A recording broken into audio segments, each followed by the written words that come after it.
Episode शुरू होता है में कुछ स्टूडेंट दिखाए जाते हैं और उनके सेंसी उन्हें मार्शल आर्ट के बारे में बता रहे होते हैं और वो बताते हैं एशियन टाइम से लेकर इसमें कई बदलाव हुए हैं और फाइनली केवल 3 ही सबसे स्ट्रॉन्ग ग्लेज मार्शल आर्ट बचे हैं और वो तीनों मार्शल आर्ट के नाम बताते हैं, dragon martial art, fire martial art और स्टार मार्शल आर्ट। और वो बताते हैं मैं ड्रैगन वॉरियर से बिलोंग करता हूँ और फिर वो अपनी आई एक्टिवेट करते हैं और वहाँ पर अंधेरा हो जाता है और वो आसमान से लाइटनिंग मंगाते हैं और वो ट्रांसफॉर्म हो जाते हैं। और वो बताते हैं ड्रैगन मार्शल आर्टिस्ट वही है जिसकी बॉडी में ड्रैगन ब्लड विरासत में मिला हो और जब ड्रैगन ब्लड एक्टिवेट होता है तो बॉडी को मजबूत बनाया जा सकता है। और फिर वो एक काफी बड़ी चट्टान में जोर से पंच मारते हैं और उस चट्टान में छेद हो जाता है। तभी एक स्टूडेंट कहता है क्या ड्रैगन मार्शल आर्ट उन तीनों मार्शल आर्टों में से सबसे स्ट्रॉन्ग है? तो टीचर बताते हैं क्लोज कॉम्बैट में नॉर्मल रैंक का ड्रैगन वॉरियर भी बहुत मजबूत हो सकता है, लेकिन फायर वॉरियर फायर की पावर को कंट्रोल कर सकता है और एक पावरफुल सील को कास्ट भी कर सकता है और ये एक ही स्तर के कई ड्रैगन वॉरियर को हरा सकता है। फिर सिंह अपनी सेंसी से स्टार वॉरियर के बारे में पूछता है तो बताते हैं सैंपल की गुणवत्ता को स्टार मार्शल आर्ट के रूप में मापा जाता है और स्टार मार्शल आर्ट कल्टीवेटर की पावर काफी पावरफुल होती है और इसमें कई यूनिक फंक्शन होते हैं। तो सिंह कहता है कि स्टार मार्शल आर्ट वॉरियर बहुत स्ट्रॉन्ग होते हैं। तो उसकी सेंसी उसे बताते हैं बहुत समय पहले की बात है कि कई कल्टीवेशन मेथड्स को पास डाउन नहीं किया गया है और अब स्टार वॉरियरों में से जो 9 हेवनली रेल्म को कल्टीवेट कर सकते हैं उनमें से बहुत कम है। तभी एक लड़का उठ के आता है और वो कहता है यहाँ तक कि वे 9 हेवनली रेल्म तक भी नहीं पहुँच सके हैं। तो एक स्टूडेंट आगे कहता है तो क्या स्टार मार्शल आर्टिस्ट एक बर्बादी नहीं है? तो सेंसी कहते हैं बेहतरीन शारीरिक संरचना के साथ भी एक वॉरियर आर्टिस्ट हो सकता है और हो सकता है ये स्ट्रॉन्ग ना हो और सबसे इम्पोर्टेंट अपने दम पर काम करना बेहतर है। और वो कहते हैं मैं ये देखने जा रहा हूँ कि टैलेंट टेस्ट शेड्यूल कैसा चल रहा है और वो चले जाते हैं। तो सिंह अपने आप से कहता है कि क्या आप हार्ड वर्क करने के लिए खुद को समर्पित कर रहे हैं? तभी एक स्टूडेंट वहाँ की सबसे कहने लगता है कि आज अकेडमी का पहला दिन है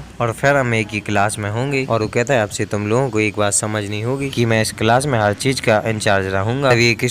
स्टूडेंट से कहता है ये कौन है? तो वो बताता है ये एनयू फैमिली का बेटा है। तो सिंह को उस फैमिली का नाम सुन के गुस्सा आने लगता है और सिंह मन में कहता है सिटी लॉर्ड मेंशन के बाद दूसरी स्ट्रॉन्ग फैमिली और वह इस लड़के का नाम लियांग यू होता है। और वो कहता है सामंती समाज में जागीरदार के रूप में फ्यूडल सोसाइटी और इसमें बड़ी संख्या में अधीनस्थ फैमिली है और इसमें गाइडी फैमिली भी शामिल है। फिर वो सिंह के पास आता है और वो कहता है तुम्हारा नाम क्या है? तो सिंह अपना नाम बताता है लेकिन वो उसमें एक किक मारता है, उसे नीचे गिरा देता है और वो कहता है क्या तुम किसी मास्टर से इस तरह बात करते हो? और वो कहता है तो तुम किंग यू फैमिली के सदस्य हो और तुम्हारी बाकी जिंदगी के लिए वे मेरे एनयू फैमिली के गुलाम है। और वो उसके मुंह में एक काफी जोर से पंच मारता है और वो कहता है अब अपने नए ओनर से मिलो और वो कहता है तुम्हें नियमों का पालन करना होगा और उसे गुस्सा आ रहा होता है लेकिन वो तभी अपने माइंड स्पेस में आ जाता है और उसके सामने एक गेट होता है। फिर वो उस गेट को जाके खोलता है तो वहाँ पर एक काफी बड़ी लेक होती है और फिर वो जाके व्हाइट लोटस को छूता है तो वहाँ पर आग लग जाती है और तभी वहाँ पर एक ड्रैगन आ जाता है और वो सिंह के आसपास घूमने लगता है तो सिंह भी भागने लगता है और ड्रैगन उसके पास में आने ही वाला होता है लेकिन वो रियल वर्ल्ड में आ जाता है और लियांग कहता है ये डरा हुआ है और बेकार प्रैक्टिस और लियांग सिंह में फिर से एक किक मारता है और उसे और मारने वाला होता है लेकिन वहाँ पर एक लड़की आके उसे रोक लेती है और इसी के साथ ये एपिसोड खत्म हो जाता है।